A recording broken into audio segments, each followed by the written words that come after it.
and 5th graders, guess what?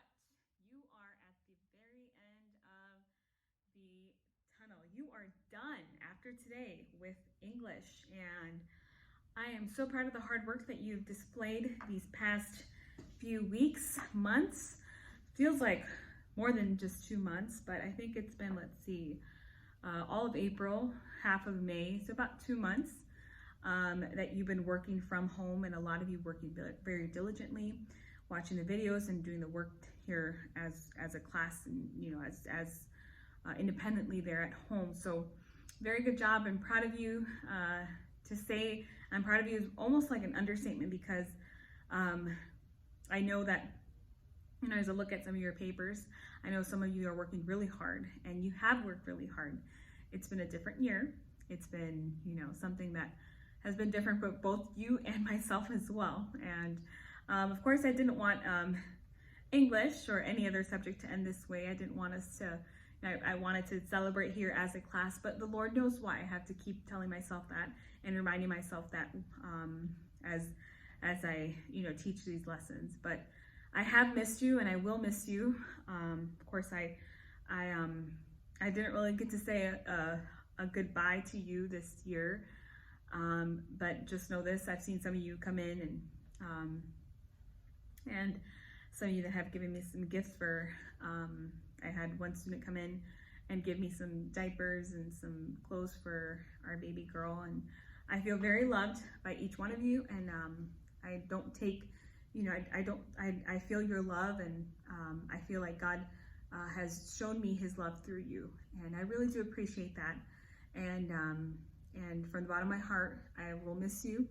I will forever, remember each one of you. I wish I could take the time here, but of course these videos are not for Mrs. Campos to share her feelings, but I wish I could take the time and express my thoughts and my gratitudes to every one of you in my class. But I love you. I'm gonna try my best not to cry, but I have enjoyed, and I did enjoy having each one of you in class, and I have no doubt that, and I hope you have no doubt that, you were for sure a great class, and one of the best classes. And I talk about you often. I brag about you to everybody. I thought, man, the year that I wanted to finish, and the year that I look forward to finishing, is the year we have all this going on. But again, the Lord knows why he had it this way. And I'll be praying for you this summer. And if you have any questions, even throughout the summer after school, you may contact me, and I won't be, I'm here for you for anything that you need. I will miss you. I'll be sure to visit the school once in a while next year. And so you can see those that are going into 6th grade can see, little Miss Baby Girl Campos, and so those of you that are in 4th and 5th grade next year can see this little baby as well. But I miss you all. I love you all. Have a great summer, and I hope that you keep yourself busy, keep reading. Don't just, get on your video games and watch those. I know a lot of you don't do that, but those of you that do. But anyways, I'm gonna go ahead and go straight into the lesson here before I start coming out with the tears here. Go to page 228, please. Words expressing exactness through language. Thing C. Write the abbreviation for the part of speech above each word in the following famous American sayings. Number 1, we have met the enemy and they are ours. You're going to label each one there, each part of speech there, one of the 8 parts of speech. So let's do one real quick.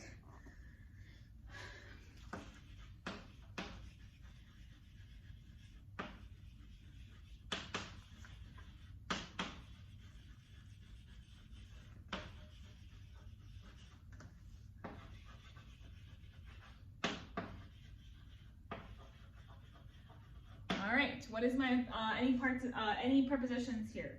Okay, no, there's not. What's my verb? Have met. Okay, put a noun, or not noun, verb. We is a subject, so put a, oh, that's not a noun, that's a what? That's a pronoun. Okay, what is enemy? Enemy is a noun. What is the? An adjective. What is an? A conjunction. What is they? A pronoun. What is are? A verb. And what is ours? Let me make sure I have this one. A pronoun as well. Okay, that's number one. I know I went through that really quick.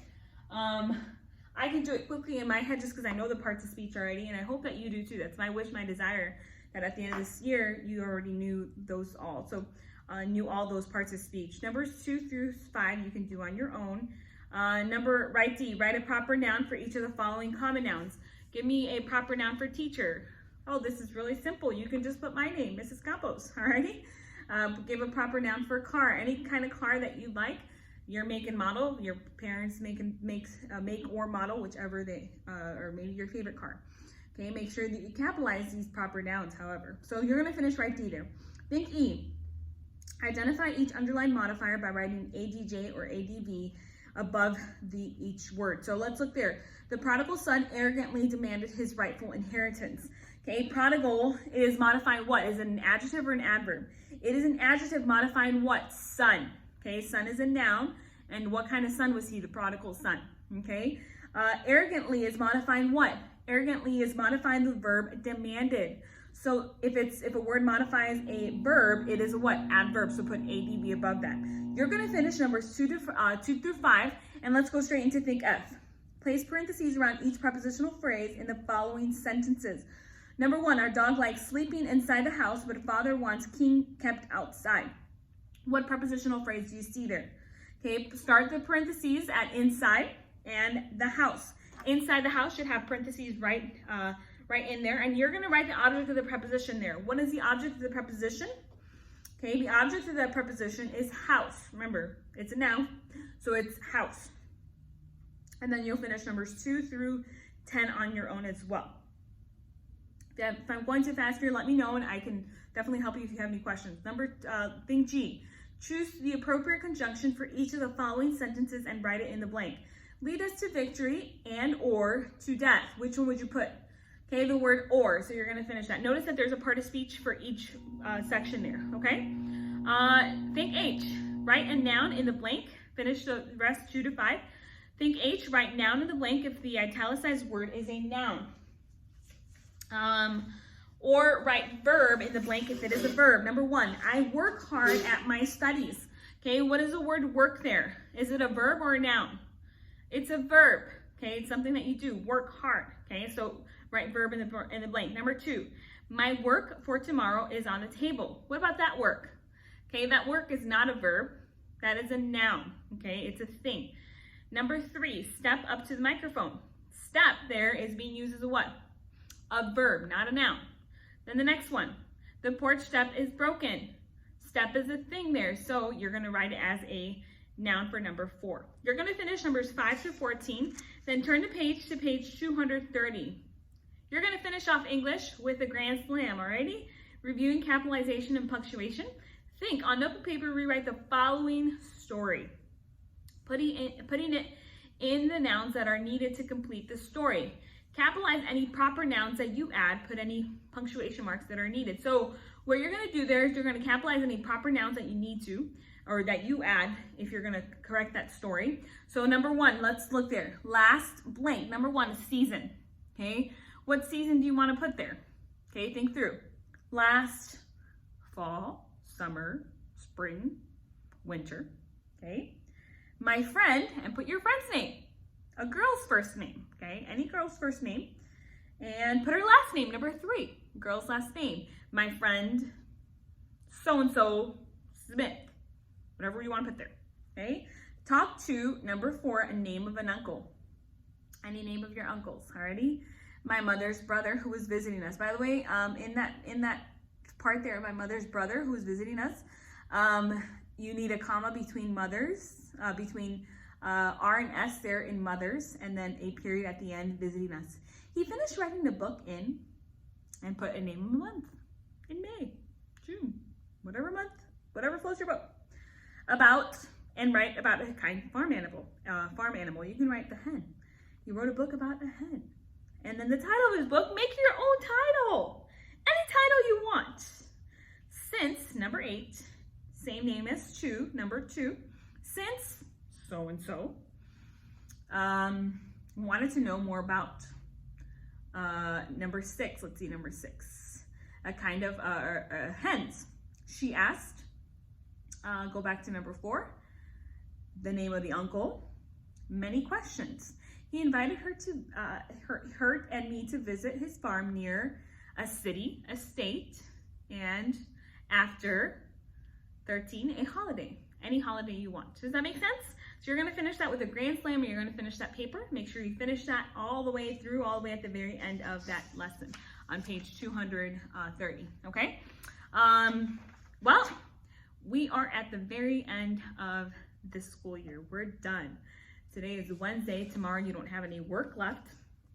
And those of you that live in Chicago, let me just give you a quick announcement. I believe Brother David and Brother John will be stopping by tomorrow to pick up all your work that you have finished. So that's technically the last day that you have to turn in your work. So those that live in the area, if you're not finished, you can drop it off on Friday if you like, or on Thursday, whichever is preferable. But if you don't have a way of getting here, you need to contact the school because some of you are not picking up work or have not picked up work in the past year. So I just want to make that quick announcement, all right? Happy last day of English, last day of school, and you are done. One quick thing I also want to say on your test there for last week, I believe it was test 10 over prepositions.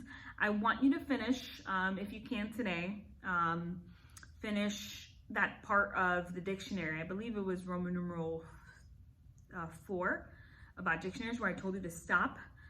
Take that out and finish that today as well, okay? And that's it.